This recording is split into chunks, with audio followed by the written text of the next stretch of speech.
Hello everybody, welcome inside the Fantasy Hut. I'm the league commissioner, David Kiarsis. Now I know what you must be thinking. How can this be our first video podcast of the season? Well, the good news is it comes at the right time with the Week 13 slate that we have in front of us. We've never had a Week 13 like this in the league's history. A lot has transpired over the course of the season, and it's all culminated into this massive week that's going to define seasons, that's going to define franchises, and it all leads to who's going to be representing the league in this year's postseason. There's a lot of unknown, but we're going to jump right into it here tonight with a good team-by-team breakdown to see who's going to be those 6 teams that qualify for the playoffs. The Fantasy Hut is bringing you exclusive Week 13 coverage. We got all the playoff scenarios covered. We got all the point differentials that covered. Those are going to be loom large this week, where the theme of the week is every point counts, because 1 point here or there can mean the difference between your season continuing for another week and you heading into the off season. So let's jump right into it. There's a lot of unknown. What we do know is that we have 3 playoff spots locked up. D. Buttas and Le'Veon Bell, they are looking like our 2 division champs. Le'Veon Bell has clinched the Western Division Championship. It's going to be getting a bye. D. Buttas 1 win away from an Eastern Division championship, but we do know that it's in the postseason. Balsa Hard U, while not officially given that asterisk on our league page, is all but in. Based on point differentials, there's really no scenario that could play out that's realistic that it's not going to be getting back to the playoffs. And Balsa Hard U will actually be back into the playoffs for the first time in 3 years. Its last trip was back in 2013. So, we've been waiting to see this former 2-time champ get into the postseason, make a run. It's been a while. Let's see if this might be the year. But after that, there's a lot of unknown.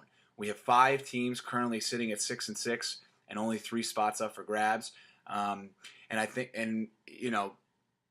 we can talk about what we think is going to happen. The Sorge is the highest scoring team in the league, and it's in danger of being the first scoring champion to miss the postseason in league history. So, we really just don't know what's going to happen.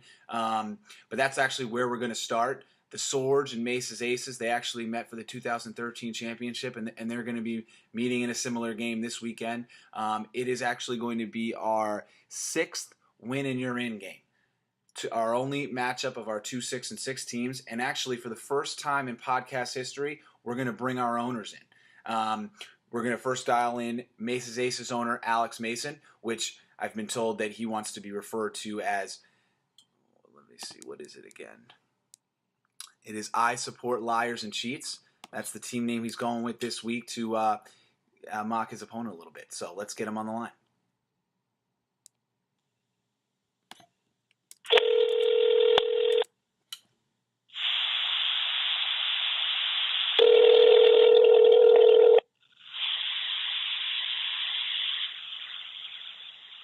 I Support Liars and Cheats.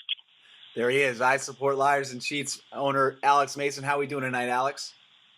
Good. Commissioner Kiarsis, how are you? I'm good. Thank you for having me. Absolutely. We're just talking some Week 13 action. We're going to get the Sorge owner, Jamie Ansorge, here on the line as well, and have our two of the people playing in one of the biggest games this week get on the line together here. Excellent. The inspiration for this week's team name coming at me. All right, let's add him in.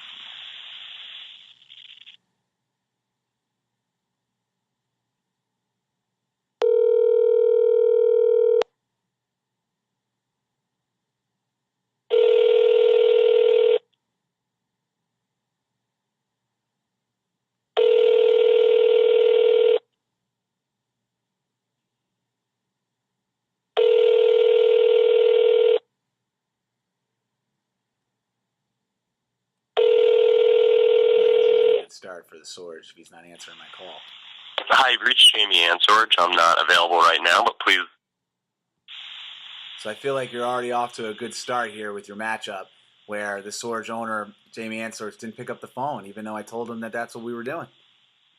It's what you expect from someone that supports liars and cheats. Just a lack of accountability around all the way around. It's just a bad omen, just upsetting the fantasy gods already. We're going to give him. I'm not surprised. He's absent the way many of the players on his roster will be on Sunday. We're going to give him one more try, and then we're going to move on. So let me try to patch him in here again. It's all right. There's only one opinion that matters in this conversation between him and I, anyway. Certainly, that might be true. Give me 1 second.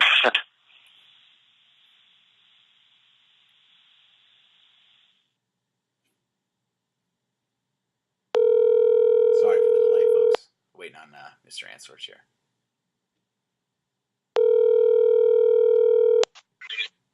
Hey. Hey, Mr. Ansorge, how we doing tonight? I'm okay, Kamish. I'm okay. All right, we're going to merge in here with owner Mr. Mason here. I got to ask Mason about his team name. I don't even know what's going on anymore. We got everybody on the line here? Yeah, I think we do. Yes, sir. All right, very I good. heard a familiar voice. Hey, Mason. So we're here to kick off the Week 13 discussion with obviously the biggest game of the week. It's the Sorge versus I Support Liars and Cheats. 2 6-6 teams. It's our 6th win in your in game in league history. So let's get right to it. Let's start with you, Mr. Mason. Talking about what kind of game this is. Is this a setting? Is this the kind of setting you'd prefer? Granted, you're obviously playing a tough opponent. He leads the league in points, but you control your own destiny in what essentially equates to an extra playoff game. Well, obviously, the answer, honestly, the situation I would prefer would have a star next to my name in the standings, which would mean I was already in the playoffs and didn't have anything to worry about this week. But since I am in this situation, I wouldn't want to have it any other way, where I not only have an opportunity to get into playoff mode, but knock a potential title contender out of the playoff picture altogether. So those two things combined, I'm excited about this week's matchup and the possibility of achieving both of those things. And Jamie, we've spoke a lot all season about the kind of season you've gone through. It's been very up and down. You've had some injuries, but you also lead the league in points, and no team has ever led the league in points and missed the playoffs. So just kind of describe what a roller coaster year it's been for you.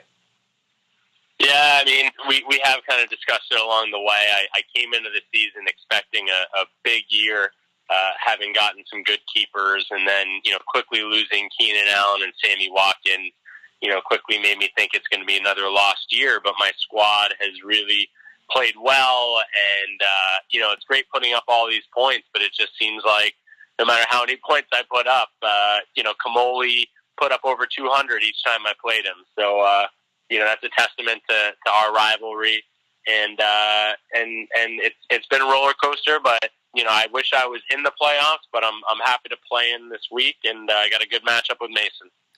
And it's been a somewhat similar up and down season for you as well, Mason. But you kind of turned it on of late, and it seemed like you had it figured out until this past weekend's dud that's kind of put you in this win and in game. So how are you feeling about your squad heading into this big matchup?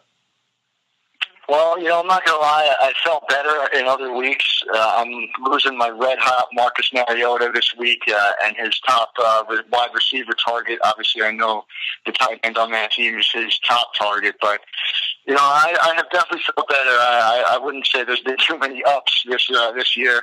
I think I only broke the 200-point mark once, if that. A lot of downs this year, but it's all resulted in a chance to bring home the prize at the end. So it's a 4-week playoff for me. That's all I'm thinking about. My team's got to put something together. I got two big guys on the bench on bye. Got some question marks on the other starters. No bona fide studs going for me whatsoever. So, I'm going to need you guys to piece together some victory. I don't have anyone I can depend on for a monster game like some of the other teams around the league. So it's going to be tough, and it's certainly going to be an interesting Sunday. And Jamie, yeah, I think ironically you could see a pretty low-scoring game here between us.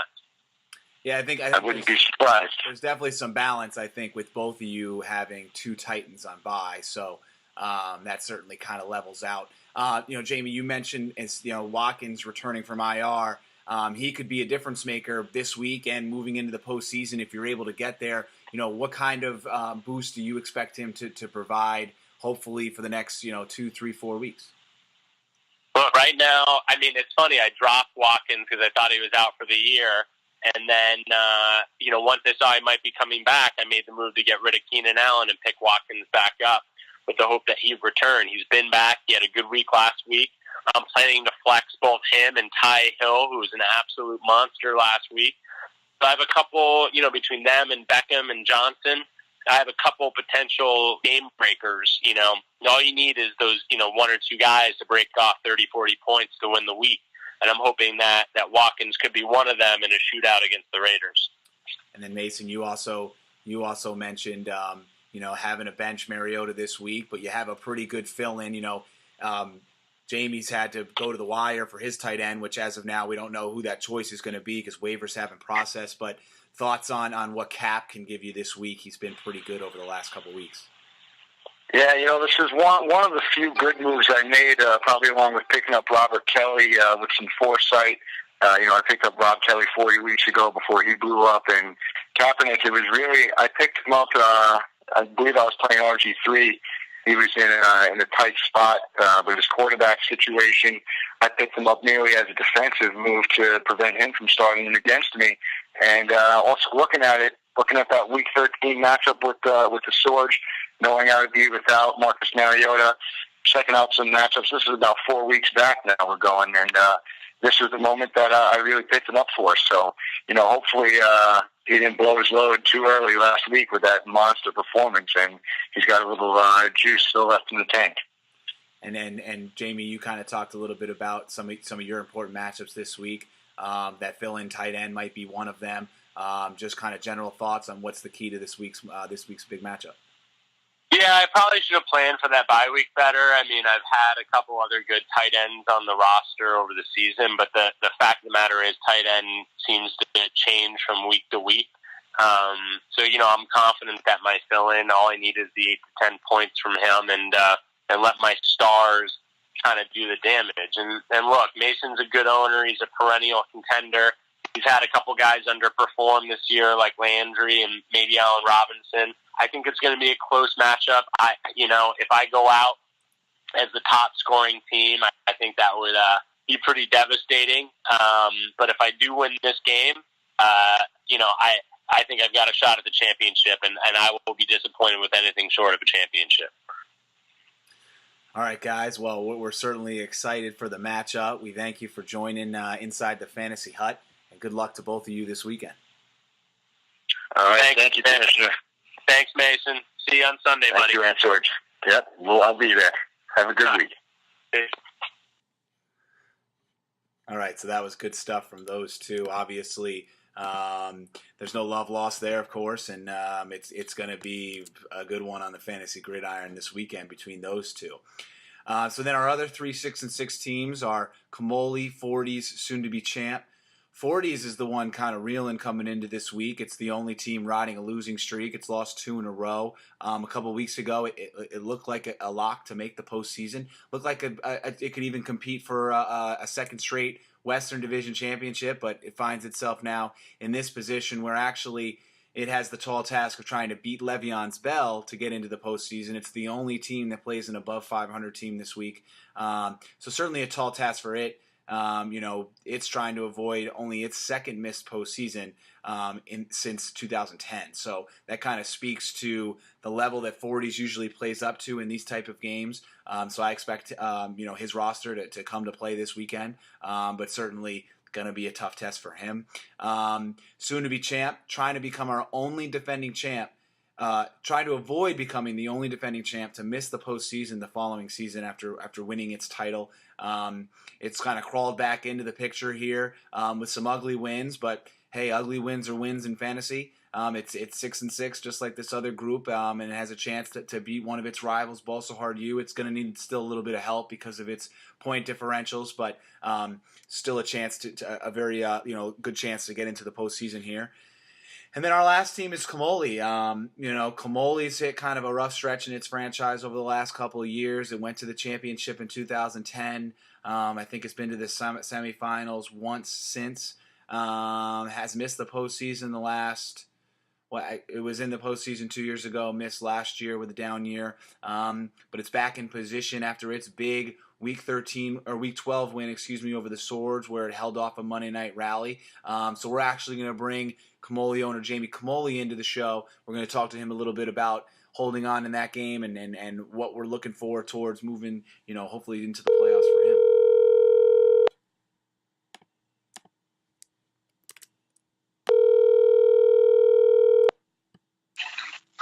Hey. Jamie, how are we doing tonight? We're doing excellent. How are you? Sound excellent.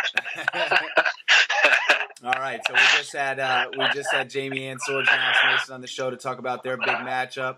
You have a big one this weekend as well. A personal, you control your own destiny, win and you're in type matchup. Fortunate enough with the schedule to get one of our two teams that have been eliminated. But before we talk about this week and possibly the postseason, take me through the emotions of Monday night. Your season's on the line and it wasn't the best first half. Just kind of take me through the emotions of trying to hold on for that all-important victory. Just expected the worst, hoped for the best kind of situation. I always when holding a lead going into a late night game, I always expect to lose, and I'm happy if I hold out. Aaron Rodgers looked like he was on fire to start the game, put me in panic mode pretty early, but a late injury and the sway of the game, taking Smallwood out and putting Sproles in, sealed the deal for my Week 12 victory. Yep, and now you're obviously, like I said, placed into this big game this week. One of the things we discussed earlier off air is Gronk. Was questionable leading into the week. Was active, left early, gave you a 0, could have almost cost you the win. So now there has to be some kind of question about what can he give you this week. So what's your level of concern for Gronk? Both this week and possibly moving forward into the playoffs if you're able to get there. Moderate level of concern. I'm obviously going to have to set up a backup plan for him, monitor his status throughout the week. He's an elite player, but he's been fragile lately. Doesn't like to play through a lot of nagging injuries. So if he's healthy, you got to roll with the big gun, but nervously so. And then, what could help is that you got a good group surrounding him. You and I have discussed over the course of the season, you think this is kind of your best team ever. What makes you say that, and what makes you think that this could be the team that finally can make that deep playoff run and get you your first championship? Looking back, it may not having former teams directly in front of me to compare, I couldn't necessarily say that it's my best team. I'd say that it is probably one of the more deep teams that I've had. 2 solid starting quarterbacks I can rely on week to week, 3 to 4 quality wide receivers, 3+ quality running backs, an elite tight end when healthy. So I feel like it gives me a lot of wiggle room to play matchups. Hasn't always worked out, but it gives me that flexibility.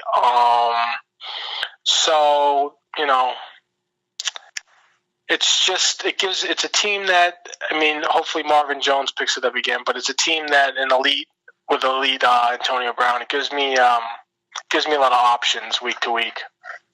All right, well, we'll certainly be watching those matchups this week, and if you happen to get into the postseason, into that extra season. So good luck to you this weekend, and then hopefully we'll see you in the postseason. Thanks, I appreciate it. Thank you. So there you have it.